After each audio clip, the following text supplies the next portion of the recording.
రెడ్డిగా రాజధానిపై మాజీ సీఎం జగన్మోహన్ రెడ్డి రోజుకో మాట మాట్లాడుతూ ప్రజలను గందరగోళానికి గురి చేస్తున్నారని మంత్రి సత్యకుమార్ యాదవ్ ఆరోపించారు.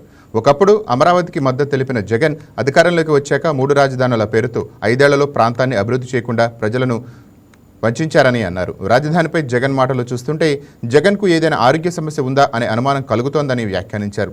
ఒకవేళ జగన్కు ఆరోగ్య సమస్యలు ఉంటే ఆరోగ్య శాఖ మంత్రిగా తన వంతు సహాయ సహకారాలు అందిస్తానంటూ సత్యకుమార్ యాదవ్ ఎద్దేవా చేశారు.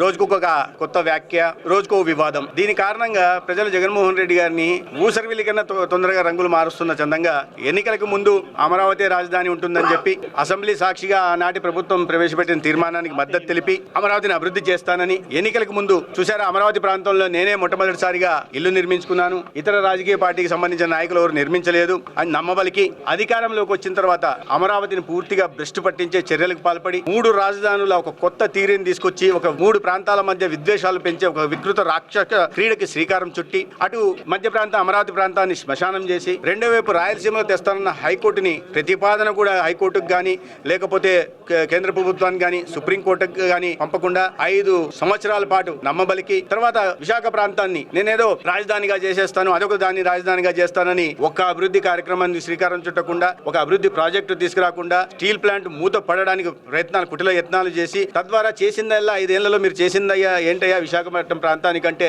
ఋషికొండని గొండుగొట్టి ప్రజాధనంతో ఒక విలాసవంతమైన భవనాన్ని సొంత అవసరాల కోసం నిర్మించుకున్నారు. ఇది 5 సంవత్సరాల్లో జగన్మోహన్ రెడ్డి గారు 3 రాజధానుల పేరుతో చేసి ముందు అమరావతి అన్నారు, మళ్ళీ 3 రాజధానులు అన్నారు. సరే, ప్రతిపక్షంలోకి వచ్చిన తర్వాత ఎన్నికలకు ముందు 2024లో ఎన్నికలకు ముందు పోయినప్పుడు ఒక రాజకీయ అంశంగా చేశారు. నేను 3 రాజధానుల పేరుతో రాష్ట్రాన్ని అభివృద్ధి చేయదలుచుకున్నాను, జరగలేదు, అమరావతి ఒకటే అంటున్నారు అని చెప్పి ఎన్నికలకు పోయారు. ప్రజలు చాలా స్పష్టమైన తీర్పు ఇచ్చారు, అమరావతి రాజధాని ఉండాలా. అదే సమయంలో 3 ప్రాంతాల అభివృద్ధి వికేంద్రీకరణ ఏదైతే గతంలో ఎన్డీఏ ప్రభుత్వం చేసిందో ఇప్పుడు కొనసాగిస్తుందో అదే కొనసాగాలి.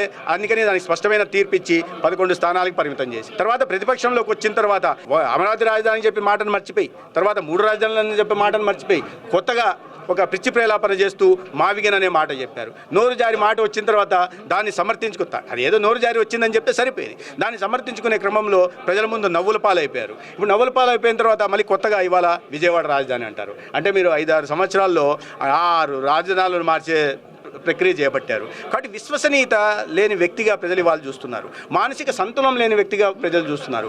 ఒకవైపు నేను మావిగన్ నిర్మిస్తాను, దాని అంశం మీద నేను ఎన్నికలకు వెళ్తానని చెప్తూ మళ్ళీ రెండవ విజయవాడ రాజధానిగా ఉంటుందని చెప్తూ మూడో వైపు కొంతమందిని పంపించి రౌడీల్ని పంపించి అమరావతి ప్రాంతానికి రైతుల మీద దాడి చేసి మేము అమరావతికి సమర్థంగా వస్తున్నాం అని రైతులు వెంటబడి తరిమి కొట్టాల్సిన పరిస్థితి ఏర్పడింది. ఎందుకంటే నాయకత్వాన్ని నమ్మట్లేదు, ఆ పార్టీ సిద్ధాంతాలను నమ్మట్లేదు, ఆ పార్టీ నాయకుల్ని కూడా ఎవరు ప్రజలు నమ్మట్లేదు. నిన్న కొత్త వాదన తీసుకొచ్చి ఈ మావిగన్తో పాటు ఒక మాట మాట్లాడు, దళిత క్రిస్టియన్లకు రిజర్వేషన్లు కల్పించాలి అని. ఆయనకు రాజ్యాంగం మీద అవగాహన లేదా బిఆర్ అంబేద్కర్ గారి కన్నా గొప్ప వ్యక్తి అని అనుకుంటున్నాడా?